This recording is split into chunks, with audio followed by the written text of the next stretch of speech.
A nun is a woman who vows to dedicate her life to religious service and contemplation, typically living under vows of poverty, chastity, and obedience in the enclosure of a monastery or convent.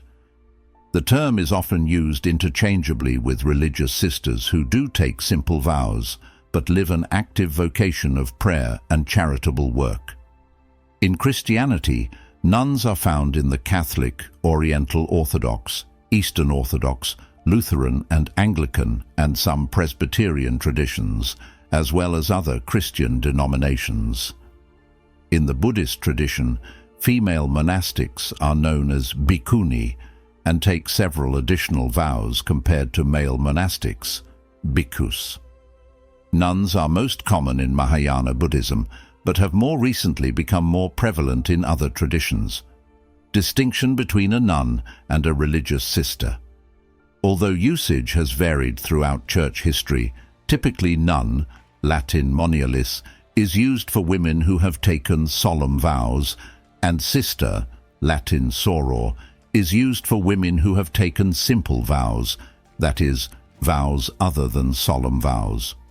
During the first millennium, nearly all religious communities of men and women were dedicated to prayer and contemplation.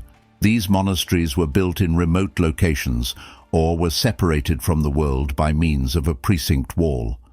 The mendicant orders, founded in the 13th century, combined a life of prayer and dedication to God with active works of preaching, hearing confessions, and service to the poor, and members of these orders are known as friars rather than monks.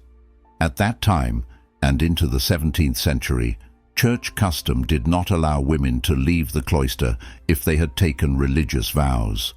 Female members of the mendicant orders, Dominican, Augustinian, and Carmelite nuns and Poor Clares, continued to observe the same enclosed life as members of the monastic orders. Originally, the vows taken by profession in any religious institute approved by the Holy See were classified as solemn. This was declared by Pope Boniface VIII, 1335 to 1303. The situation changed in the 16th century. In 1521, 2 years after the Fourth Lateran Council had forbidden the establishment of new religious institutes, Pope Leo VI established a religious rule with simple vows for those tertiaries attached to existing communities who undertook to live a formal religious life. In 1566 and 1568, Pope Pius V rejected this class of congregation, but they continued to exist and even increased in number. After at first being merely tolerated, they afterwards obtained approval. 16. Finally, in the 20th century, Pope Leo XIII recognized as religious all men and women who took simple vows. 18. Their lives were oriented not to the ancient monastic way of life, but more to social service and to evangelization, both in Europe and in mission areas. Their number had increased dramatically in the upheavals brought by the French Revolution and subsequent Napoleonic invasions of other Catholic countries, depriving thousands of religious of the income that their communities held because of inheritances and forcing them to find a new way of living the religious life. But members of these new associations were not recognized as religious until Pope Leo XIII's Constitution Conditae a Christo of 8 December 1900.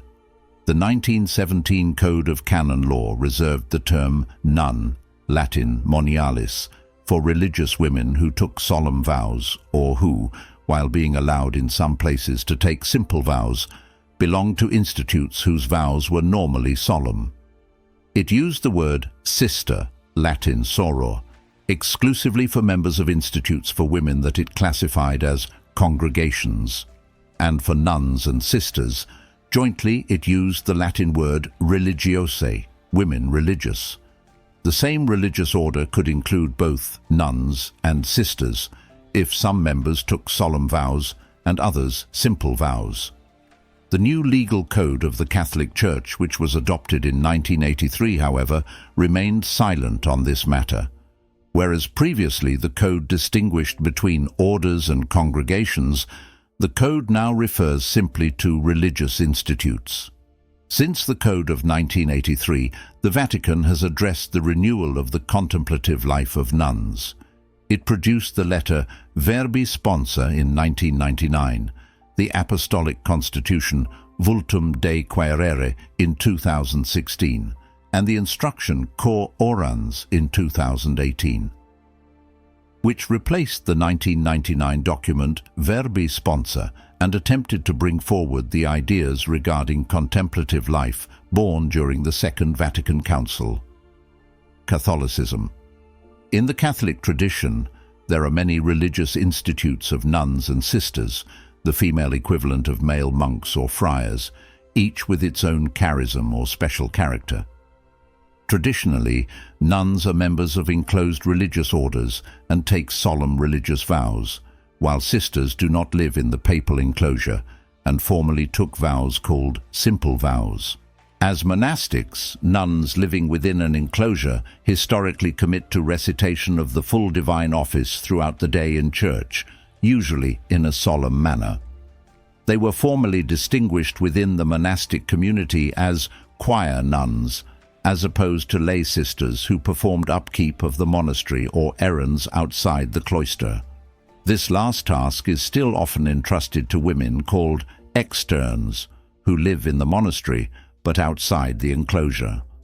They were usually either oblates or members of the associated Third Order, often wearing a different habit or the standard woman's attire of the period. Membership and vows. In general, when a woman enters a religious order or monastery, she first undergoes a period of testing life for 6 months to 2 years called a postulancy. If she and the order determine that she may have a vocation to the life, she receives the habit of the order, usually with some modification, normally a white veil instead of black, to distinguish her from professed members, and undertakes the novitiate, a period that lasts 1 to 2 years, of living the life of the religious institute without yet taking vows. Upon completion of this period, she may take her initial temporary vows.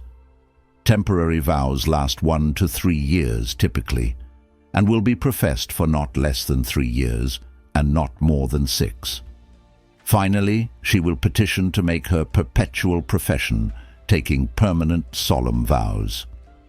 In the branches of the Benedictine tradition, Benedictines, Cistercians, Camaldolese, and Trappists, among others, nuns take vows of stability, that is, to remain a member of a single monastic community, obedience to an abbess or prioress, and conversion of life, which includes poverty and celibacy.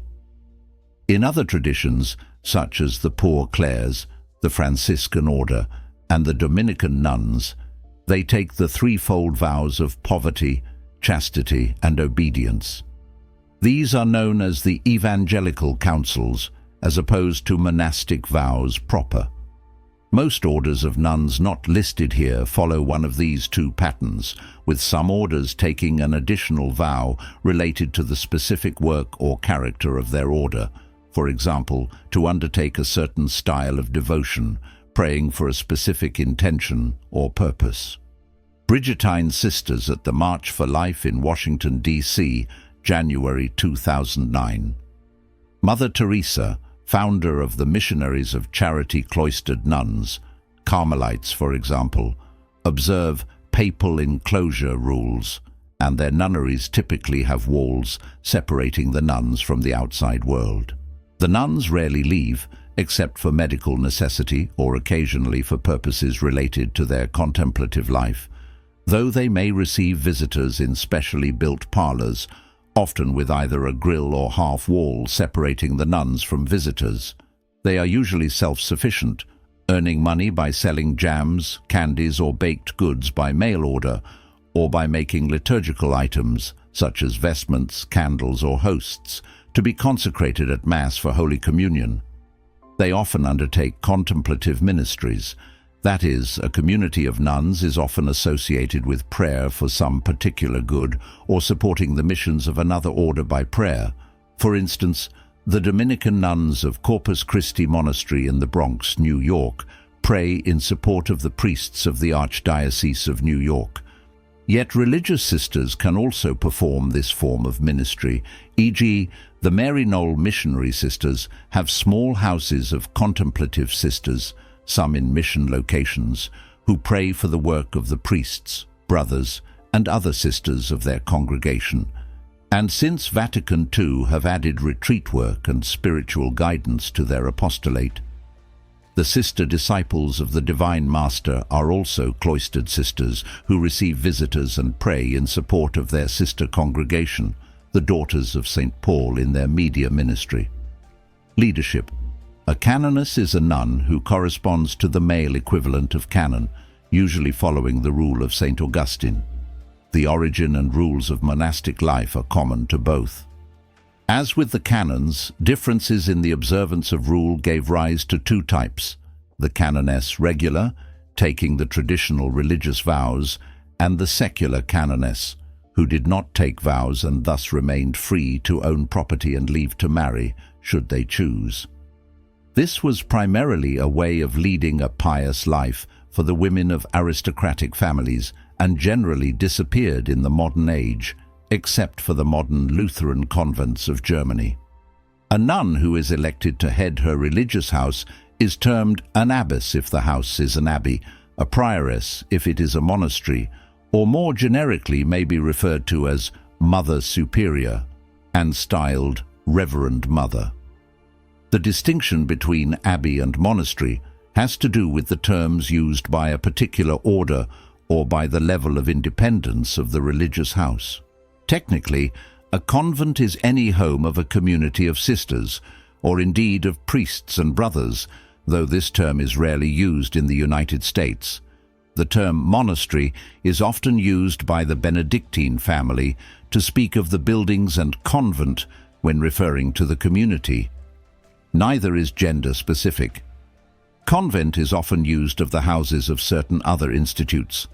The traditional dress for women in religious communities consists of a tunic, which is tied around the waist with a cloth or leather belt. Over the tunic, some nuns wear a scapular, which is a garment of long, wide piece of woolen cloth worn over the shoulders with an opening for the head. Some wear a white wimple and a veil, the most significant and ancient aspect of the habit. Some orders, such as the Dominicans, wear a large rosary on their belt.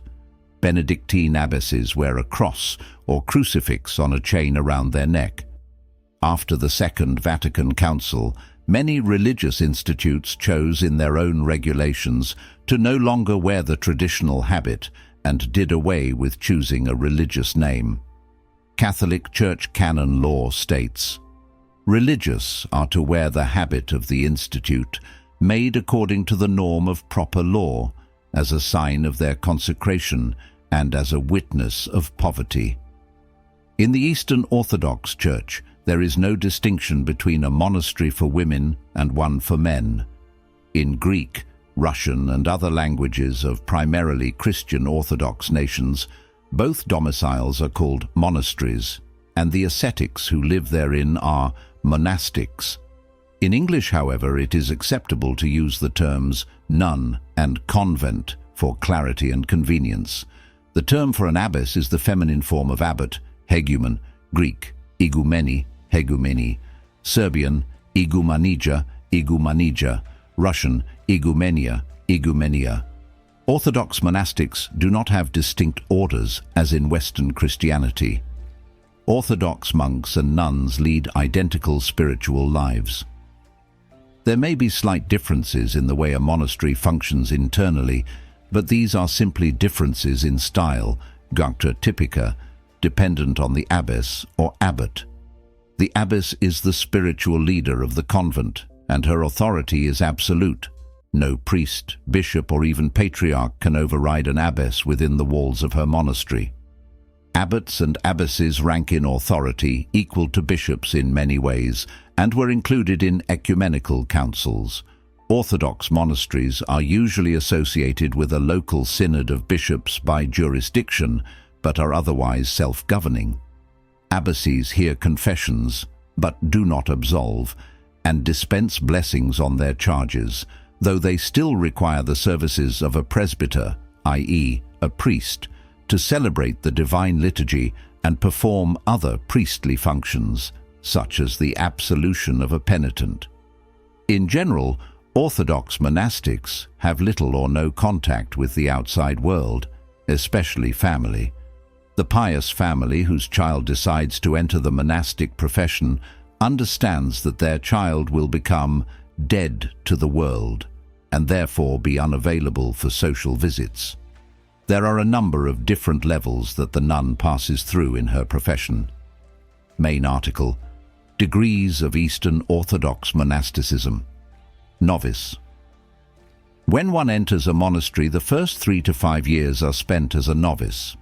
Novices may or may not, depending on the abbess's wishes, dress in the black inner robe, isorasa. Those who do will also usually wear the apostolnik or a black scarf tied over the head. See photo above. The isorasa is the first part of the monastic habit, of which there is only one style for Orthodox monastics.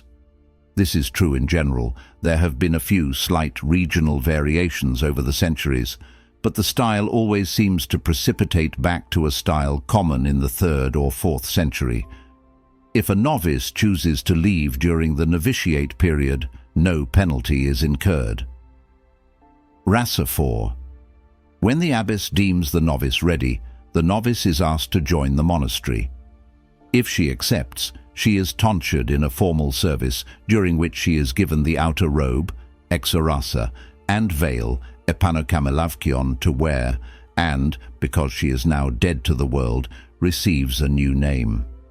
Nuns consider themselves part of a sisterhood. However, tonsured nuns are usually addressed as mother. In some convents, the title of mother is reserved to those who enter into the next level of stavrophore. Stavrophore. The next level for monastics takes place some years after the first tonsure, when the abbess feels the nun has reached a level of discipline, dedication, and humility.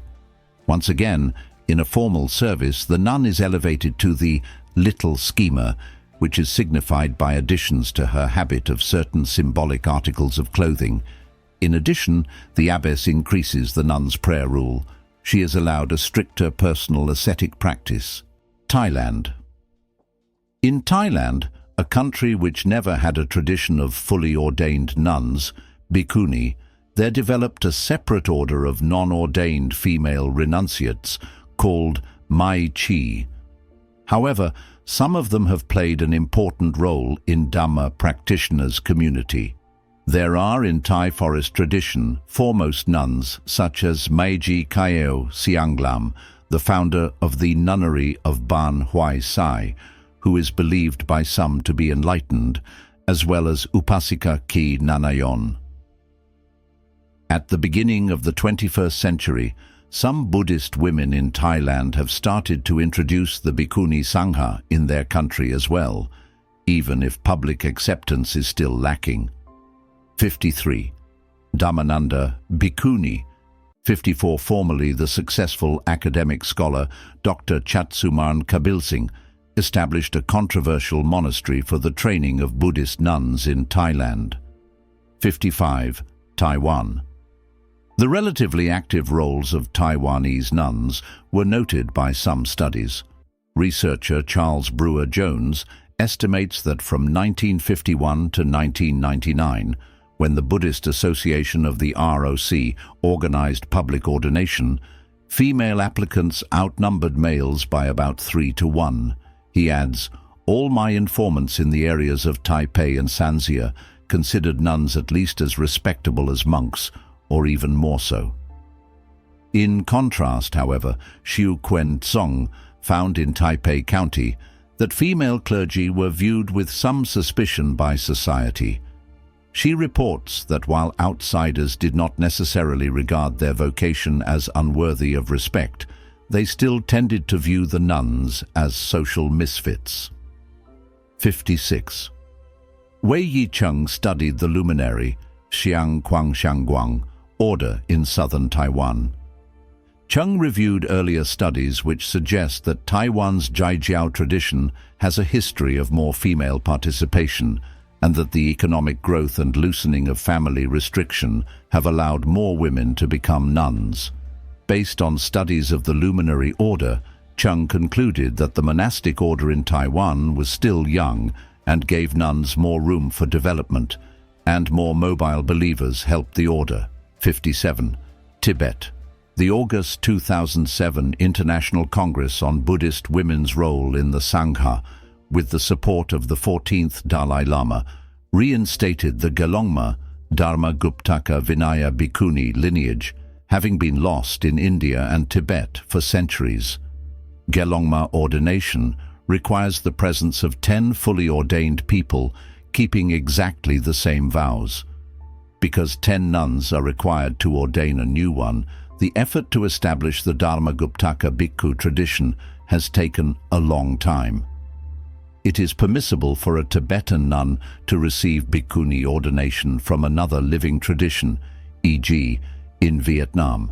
Based on this, Western nuns ordained in Tibetan tradition, like Thubten Chodron, took full ordination in another tradition. The ordination of monks and nuns in Tibetan Buddhism distinguishes 3 stages: Rabjungma, Getchulma, and Gelongma. The clothes of the nuns in Tibet are basically the same as those of monks, but there are differences between novice and Gelong robes. Japan Hokaji in 747 was established by the consort of the emperor. It took charge of provincial convents, performed ceremonies for the protection of the state, and became the site of pilgrimages. Aristocratic Japanese women often became Buddhist nuns in the pre-modern period. Originally, it was thought they could not gain salvation because of the 5 hindrances, which said women could not attain Buddhahood until they changed into men. However, in 1249, 12 women received full ordination as priests. 58. Traditional celibate religious orders and communities. Members take a vow of celibacy, amongst other vows, and follow a common rule of life. They may be enclosed and contemplative or open and engaged in apostolic works. Dispersed communities. These are orders or communities whose members, whilst taking vows, including celibacy, do not live together in community. In most cases, the members are self-supporting and live alone, but follow the same rule of life and meet together frequently in assemblies often known as chapter meetings. In some cases, some members may share a common life in very small groups of 2 or 3. Acknowledged communities. These communities live a traditional Christian life, including the taking of vows, but the traditional vows are adapted or changed. In many cases, these communities admit both single and married persons as members, requiring celibacy on the part of those who are single and unfailing commitment to their spouse on the part of married members.